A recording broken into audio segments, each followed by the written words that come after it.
Hi, I'm Michael. I am a small business owner. I am overly dramatic and I'm always looking for attention. I'm an incredible improv artist, a bit manic and always looking for something new and interesting to entertain me. I am a TV host and your host right now for what we call the Second Scene podcast, a dweeb's global production, where we interview people you know about things that they're not necessarily known for.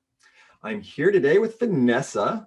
She works for one of the largest travel tech firms in the world as an API tech consultant, and whose second scene is that of a wealth educator, having helped thousands get a better grip on their finances. Today, she helps people build better lives inside the US and abroad through her Move Abroad Masterclass and financial literacy programs. So please welcome Vanessa. Hi, everyone. Thank you so much for having me on the show. It's quite the pleasure. I'm coming to you from Germany. From Germany. That is a place I have never been, and I would love. You're missing out. I'm sure I am. I'm sure I am. I've always wanted to go there. So I've had plenty of friends from there, but yeah, never made it. But I understand that you're a self-described and proud Chicana. You know, Yes. I had never heard that word before. Oh, wow. Well, Yeah, I it's know. mostly known in the Los Angeles area because of all of the pro-Mexican American movements we had with Cesar Chavez. And it means that I'm part culturally Mexican, but I have an American passport. I'm an American and proud to be both. How long have you been in Germany for? I've been here since February. I literally moved here 1 week before all the borders closed. Really? Really? Well, Yeah. you moved there with your husband and your cat, correct? Yes, my Italian cat who has a Chinese name, which is Xiao Huang. How did that come about? So I've actually been abroad for like 7 years now. I moved to Germany from London, where we found my Italian cat who came from Italy and was my neighbor's cat. And then me and my husband actually met in China when we were living there in 2013-14. So we gave him a Chinese name just for like fun. Okay, so a Chicana and a German met in China. Yes, exactly. Yes. At a beer pong tournament. At a beer pong tournament at an Yes, American festive party time event. exactly. That's great. That's one of the things I miss most about COVID right now is Mm. my beer pong games with my friends. Are you any good? I'm pretty good, I have to say. I have a nice little arc to my throw. Oh, okay. Well, I went to school on the East Coast, so I majored in beer pong and a very expensive degree I don't use. As So I'd be happy to demolish you. as did I, and Yes. challenge accepted. So, where did you grow up? I grew up in San Gabriel, California. Shout out to the 626. Mostly I tell people I'm from Pasadena because they don't know where San Gabriel is. Do you know? I have no idea. No. Mm-mm. Well, it is like 60% Chinese immigrants, so we have the best Chinese food in the country. There are blogs that confirm this. There are news articles about the 626. Like, just have a Google and you'll see. Okay. All right. I'll have to check it out. I'll take your word on it today and I'll investigate tomorrow. Yeah, fact check me. So you've lived all over the world though. You're a big traveler. Where are some of your favorite places that you've been? hmm So I've lived in China, in Beijing, London, and now Munich in Germany. But I did spend 3 months in Turkey, which was crazy because I was actually working as an emergency aid worker during the Syrian war. And I was like 60 miles from the border. I was there for the siege of Aleppo. And that was crazy. That was like my third scene.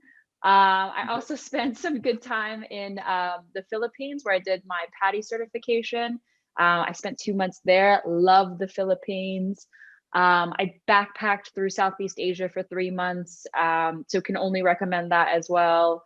What do you want to do? What do you like? Tell me what food you want to eat and I'll give you a recommendation. Oh my God, like wow. I can't believe none of that was on your notes you had sent me before. My bad. How was that? Was your life ever in danger? Was that a crazy experience? Yeah, it was. Well, I went to school in London to do my master's in development economics. So that means like, how do we bring underdeveloped countries into the first world standard of living? How do we defeat corrupt governments? So I became an aid worker for a medical NGO in Turkey.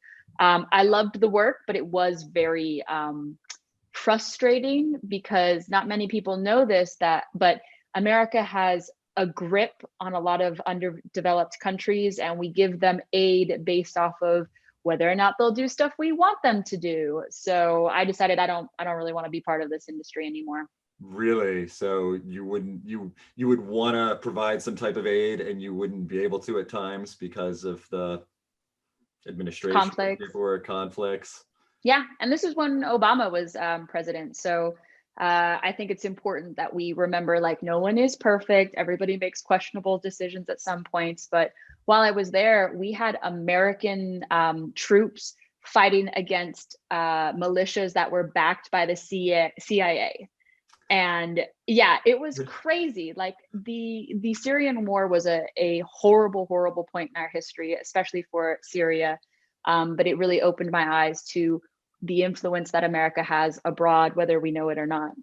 Right. I can't imagine the things that we don't know. And I think fighting against ourselves all over the world, I believe in Yep. war, in physical wars and economic wars and everything else. So it's a mess. That's why I teach finance, because I want you to be able to control your own destiny. There you go. I like that. And that's true. We have a lot more control over our finances than people think.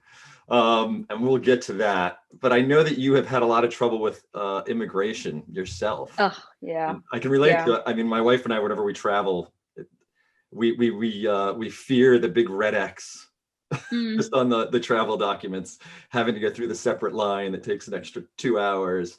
Where's your wife from? She's from Spain. Oh, cool. Okay. Yeah. So just because she's from Spain, or possibly her name, we get that big dreaded X half the time, and you have to take all that extra time to get through. And we went through getting her citizenship and all of that, and that was interesting and a battle at times. But I'm interested to hear what you went through, or what you've gone through. Well, I just attract trouble, Michael. Like, honestly, something about my face. If you are listening to this, I am a morena, which means like a darker Latina. So very often I get mistaken for someone who's Middle Eastern or whatever other racial profile you want to give me. But in immigration, I keep having people reject my visa applications. So in the UK, my first marriage visa was rejected. They told me I would need to go home. So I applied on Friday, got rejected on Friday. They told me to go home on Monday and to not come back for 2.5 years. Really? What was the reasoning? I'm sorry, I wasn't. They said that I needed to have a cooling off period, which is bullshit. We ended up fighting them with the embassies and providing like all the documentation. Their official reason for rejecting my application was they didn't understand why a German and a American had to continue their relationship in the United Kingdom, which is not a legal reason. They think the combination of you two was just a bomb waiting to go off? Like, what was the it's too explosive. We're too good looking together, Michael. There you go. Yeah. And then now I'm having problems again in Germany. They like gave me a 4-month visa for no explainable reason. And they tried to make up, you haven't been here for a year and blah, blah, blah, blah. But every time I have to redo this application, I get to pay for it again. So yeah. Eventually, once this is done, I should have a 5-year visa. And then I'll be working my way up to a permanent residency card. And I can't have a passport, unfortunately, due to how Germany and America's relationship works. So I'll be getting a permanent residency. Most people don't know, but it's just as good as a passport. So that'll be my 4th legal right to remain. I can currently live and work in the United States, the United Kingdom, China, and Germany. Well, have you noticed the profiling getting better or worse throughout the years? I would say worse because there's a real like populist movement going through Europe and like the UK. We had Brexit recently, that is now official this December. I don't know what they're gonna do. So Wasn't it a supposed lot to of be, that, it was supposed to be official like every 6 months? Yeah. yeah. They officially left this January, and now they're getting kicked out on December or something. So they don't have a deal. They don't have their act together. Their economy is in a recession because no one is working and they can't pay taxes to pay for stuff. So it really was a slap in the face. But Brexit was largely driven by racism and anti-immigration sentiments because people are nervous that, and this is the weird part, they're uncomfortable with Eastern Europeans specifically coming to the United Kingdom, which is like white on white racism, which is super weird to me as like a Mexican American from America. Yes, there was some conflict with other like ethnic minorities coming into the United Kingdom, but a lot of the dialogue was about Eastern Europeans coming to the United Kingdom. Interesting. Interesting. So you currently work for one of the largest tech travel firms as an API technology consultant. I do. I do. Okay. Can you explain to people that aren't aware what an API technology consultant is? Yeah, sure. So for my travel tech company, we provide an API like connection. So an API allows one thing to talk to another thing and to pass information securely. So my company, we have hotel supplies, we have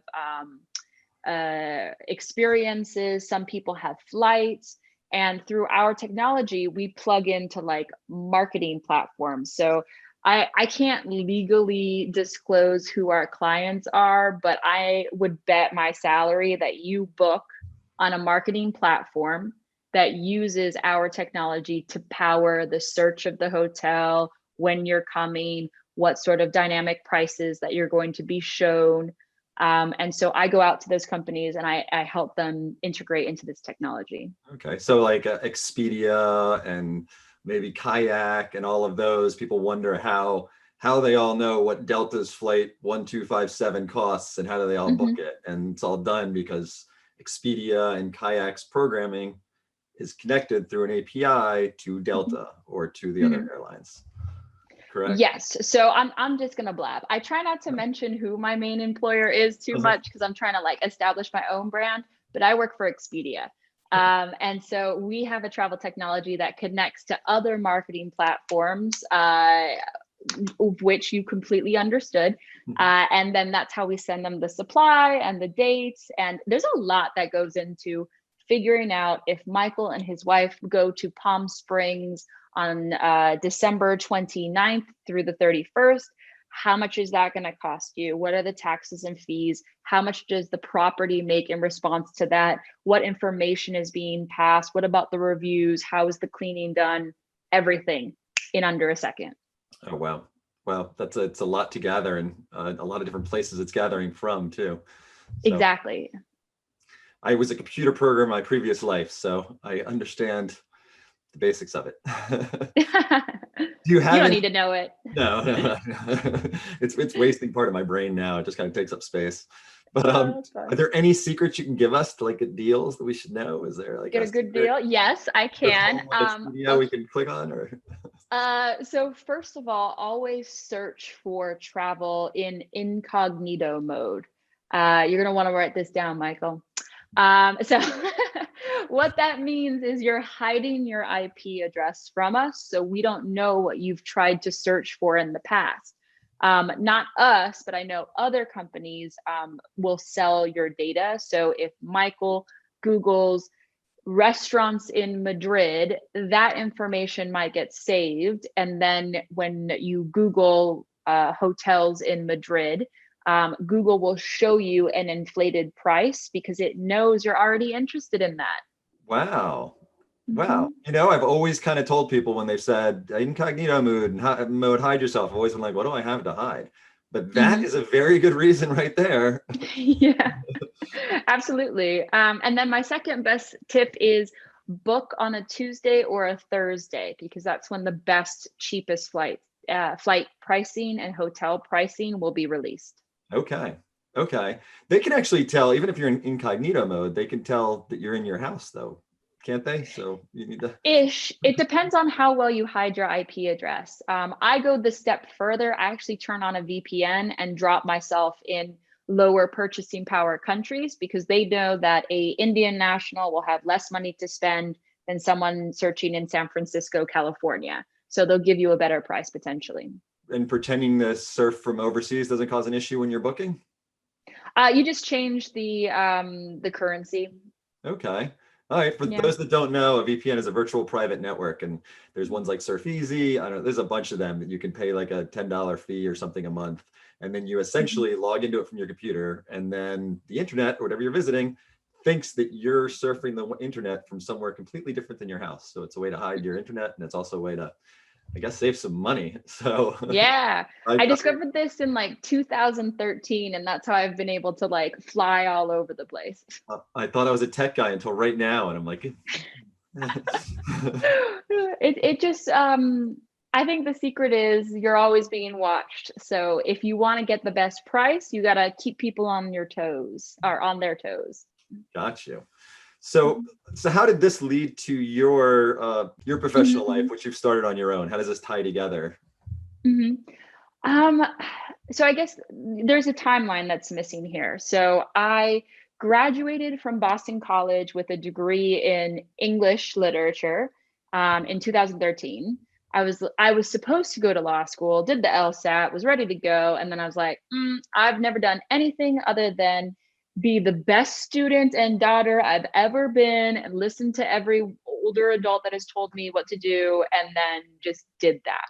So instead, I quit everything, dumped my boyfriend, stopped going to all my LSAT classes, and I moved to China. So that happened in 2013. Fast forward to 2015, I officially moved to London to do my master's and to be with my partner, but I had no way to support myself. So I started in China already doing some freelancing consulting work, doing some marketing, PR, really anything to make a dollar. And that's how I launched Wander Onwards in China, and then really started to ramp it up in the United Kingdom. Fast forward to 2017, I got my first job in tech. This is after Syria and Turkey. And that is how I got into travel technology. So in parallel, I'm running Wander Onwards. And then in 2018, I became debt-free from credit card debt, paid $10,000 down in 8 months. Wow. Yeah, I did not have a haircut. I was not eating properly. I wore leggings to every event, but I was debt free. And that's what inspired this like finance journey for myself. And I realized we're not really talking about money in the space of women, in people of color spaces. So I wanted to talk about it, and that's what I'm doing now. Okay. What is Wander Onwards? So Wander Onwards is a wealth and wanderlust platform that helps people build better lives in and out of America. You'll see lots of investing information, debt smashing information, how to budget information on one pillar. And then on the second, you'll see lots of resources for how you can also move abroad. I really want to encourage Americans to leave America, go find out what makes you happy, go learn languages, go fall in love. And I help you do that. But it's so expensive to do. What's your number It's one? Not, Michael. What's your number one advice to do it? If somebody looks at it and they get overwhelmed and they're like, oh, where do I start? How do I have nowhere to live? I don't have a job. Yeah. Well, first of all, come on down to Wander Onwards. You can start there. We have the whole resource all packaged.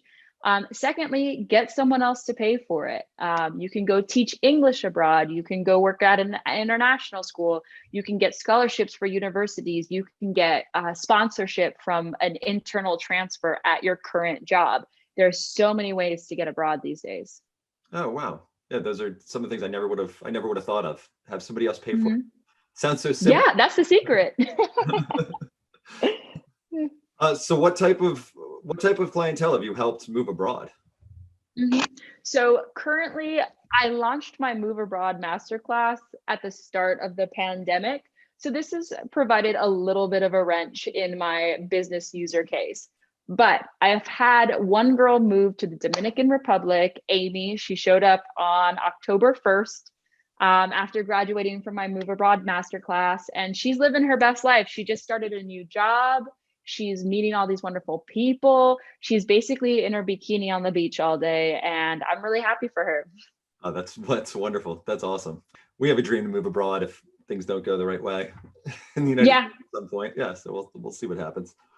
yeah, just Google Move Abroad on YouTube and I will come up. I have videos about how to find a job, about how to do the visa paperwork. Like it's all free on YouTube. Go enjoy. I'm sure right now is a very good time for your business because I think a lot of people are thinking of moving around. What's Mhm. your number one advice for people that are in debt? They're not Oh, making a lot of money and they just mm, they're kind of stuck. mhm. Definitely start a zero-based budget. So what that means is you count every single dollar, you know exactly where it goes, and you give every dollar a job. So at the end of the month, you should have zero. That doesn't mean you should have $0 in your bank account, but that means 1,000 goes to rent, 500 goes to food and living costs, and then another 500 goes into savings.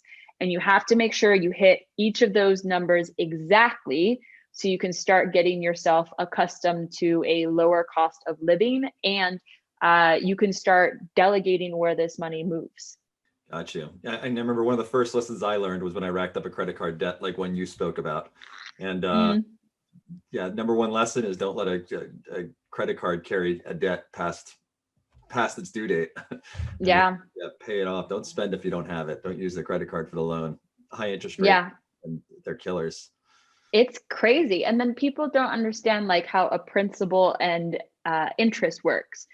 If you don't pay down your interest on time or and part of the principal, not only does the principal haunt you the next month, but the interest gets added on top of it. So that principal is bigger.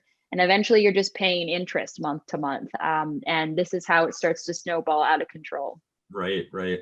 I remember my last job, I bought a nice $600 pair of Chrome Heart sunglasses. Oh, God. It was, Yeah, let he who hath not bought something ridiculous and designer cast the first stone. there you go. Where would you recommend people look to move if they've never looked to move abroad? What's one Mhm, place that wouldn't be so difficult, would be mhm, lovely and would be possible to reach out to? mhm. So it depends on how you're going to self-fund. If you're going to need to work full-time in like a traditional industry, I would definitely recommend Munich. It's fantastic here. The quality of life is amazing. I would recommend Singapore. I would recommend Denmark, and I would recommend Buenos Aires. Despite the inflation, it's a great place to live, I hear, and I'll be going next year. If you don't have to work and you can potentially freelance or work remotely, check out Portugal. They have, I think it's called the L1 visa, where you just have to prove you have enough money in your bank account to support yourself. It's something like $11,000 in cash. And then you'll get a year visa and you can just live in Portugal. Can you live in Portugal for $11,000 for a year without Yeah. working? Yeah, Really? yeah, yeah. Yeah. It's super cheap in Portugal. So three of my students are moving to Portugal in the immediate future, and they've been finding rents for 300 euros a month. Food is dirt cheap in Portugal as well. Like there's not many industries there, which is why the cost of living is so cheap. They don't have the big banks like we do in Frankfurt or London, so it keeps the prices down. Okay. I know food is one of your big things. Where's if I was going to move somewhere based on food, what would you say? What would be Mhm. your first answer? Well, do you like spicy? That's a big I question. do. I do. I like spicy. I Okay, you have to move to Hong Kong then, because you could pay $3 or $300 and you will still have the best food of your life. Okay. Okay. I can't do soy sauce, unfortunately. Is there a lot of soy Oh sauce? no. I know. I Um, still eat sushi almost daily. If a real sushi chef saw me dipping everything in spicy mayo, then they would have a heart attack. But Well, I think, is it a gluten allergy? Is that why you can't have it? no, there's something in soy sauce and balsamic vinegar, and Mhm. there's something in those types of sauces that destroy me. Mhm. Well, then try Vietnam instead. They don't use as much soy sauce, equally amazing ingredients, super fresh, loads of veggies. And they used to have like French colonists there. So there's a real like fusion between like French style of eating and Vietnamese food and traditional practices. Okay, all right. I never would have known that. I'll definitely check that out. So Mhm. Yeah, for I didn't either until I showed up. I would love to travel around and just eat. Yeah, do it. What's on your travel plans for 2021? I am turning 30, so I will be doing 3 weeks in Argentina, and I'll be going from the top down to the tippy bottom. I want to go to Antarctica and like wave to Argentina. My husband is not on board, but I do not need him to go there. So I might just do it. Sounds like a good plan. Are you gonna let COVID slow you down at all, or? Yeah, it is a little bit. It was supposed to happen at the beginning of 2021, but now it's been postponed to the end of December. But I don't really like being around people anyway, so I was just gonna do it in like a car and like hiking and just being by myself or with whoever I go with. So, COVID or not, like this is happening. I got you. Oh, well, have fun. I'm dying to plan my next trip. It's killing me not to go away right now. So Where do you normally go? we go to Spain. My wife also grew up in Sweden, so we go to Sweden. We went to Italy last year. Amazing. Yeah, we were thinking about going to Denmark next year. Mhm, Check out mhm, Helsinki. I don't know. Explore around. mhm. I'd love to go to Hong Kong. I really would. It's just whenever I go start to book it and I see how long the flights are. Don't be such a big baby, Michael. I am. I am. That's exactly what it is. I have two kids. I have a 10 and 7. I have 10 and 8 or 11 and 8-year old, and yeah, it Yeah, gets more difficult. Although their trips, they just went to Spain with my wife during COVID because her amazing. father's there, Cool. and they wore the masks the entire flights. They were flying for 13 hours. Yeah, so yeah, I'm the baby. They would do it. Yeah, yeah. It sounds like you're the weak link in this family. Like, get it together. Do not let them listen to this podcast. No, no, no, no. No. I think Asia is a great place, especially to raise children because it's just so safe. I walked home barefoot at 3 o'clock in the morning in Beijing. No one even spoke to me. I would never feel like safe enough to do that in America. And like the kids out here, perfect Chinese, perfect German, and they're like blonde hair, blue eyed from San Antonio, Texas. Wow. Well, I'm gonna take the leap and do some farther travels and get myself out. Yeah, you deserve it, Michael. I do. Thank you.